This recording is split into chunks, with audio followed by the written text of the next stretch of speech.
Este paradigma sistémico del universo se basa en el hecho de que existen sistemas. Un sistema básicamente es un conjunto que está compuesto de diferentes elementos que están interconectados entre sí.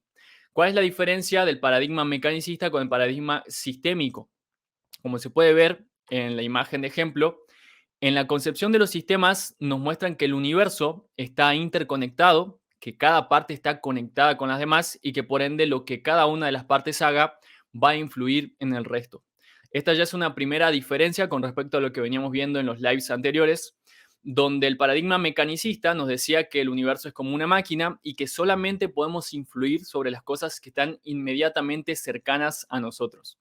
Es decir, que un átomo solo puede influir con el átomo que está al lado, que una persona solamente puede influir a la persona que está escuchándola o que se están viendo directamente, y que por ende las sociedades solamente pueden ser influidas por ejemplo, los fenómenos climáticos que hay a su alrededor. Entonces, el paradigma mecanicista nos impide este fenómeno de conexión a distancia y nos impide influir en el universo a gran escala y viceversa. En la teoría de sistemas, esto cambia, nos está habilitando ya nuevas posibilidades y nos está diciendo que tenemos que tener mucho cuidado con las cosas que hacemos, porque cada decisión que tomas, cada palabra que pronuncias, cada sentimiento inclusive que estás teniendo va a tener múltiples efectos en múltiples niveles y múltiples consecuencias. Así que a tener cuidado con esto y vamos a ver qué implica en los diferentes aspectos de la vida. En la concepción mecanicista nos habían dicho que la mente estaba solamente dentro del cerebro, que el cerebro es como una máquina compuesta por diferentes piezas, básicamente las neuronas, y que por ende todo el procesamiento de la información y todos los fenómenos psíquicos eran fenómenos materiales, que solamente se pueden medir de forma materialista en las células.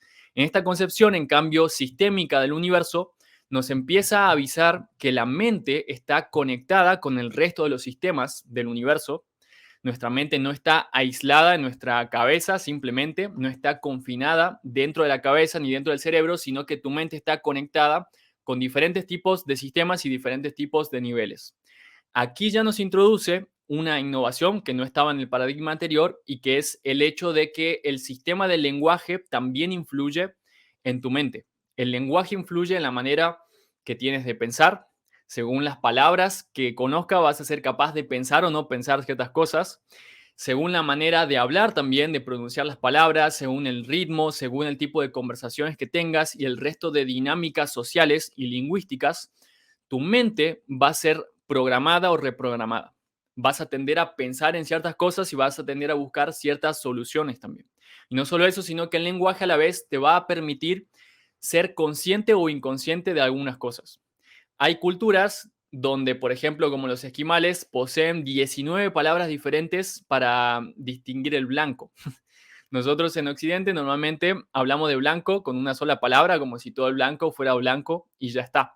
Mientras que ellos, al tener 19 palabras diferentes para hablar de blanco, están, digamos, utilizando su conciencia con muchísimos más niveles de precisión. Es decir, pueden discernir y distinguir diferentes cosas donde a nosotros nos parece que es todo lo mismo. Entonces, fíjate cómo desde esta concepción sistémica no solo influye en tu mente la parte celular, la parte de las neuronas, sino que también influye en tu mente la parte energética, influye en tu mente el electromagnetismo, influye en tu mente la radiación solar que viene de los sistemas solares, e influyen en tu mente las cosas que están pasando socialmente alrededor y también el lenguaje que estás utilizando, es decir, la vibración directamente de las palabras y los simbolismos que utilizamos también, como por ejemplo símbolos universales muy conocidos como el símbolo de la cruz, el Ankh egipcios y demás. Entonces, esta nueva perspectiva sistémica ya de la mente nos permite entender con mucha más profundidad el porqué de determinadas prácticas, de determinados ritos también que se tenían en la antigüedad,